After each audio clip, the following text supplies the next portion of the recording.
Everyone, hope you're fine and doing well. In this video I will tell you about how you can connect the Bluetooth to your device Samsung S22 and S22 Plus.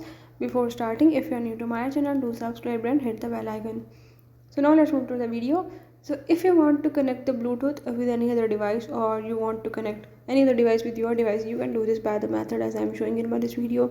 So follow the steps and watch complete video. You will learn how you can connect the Bluetooth to your device. Let's watch the video.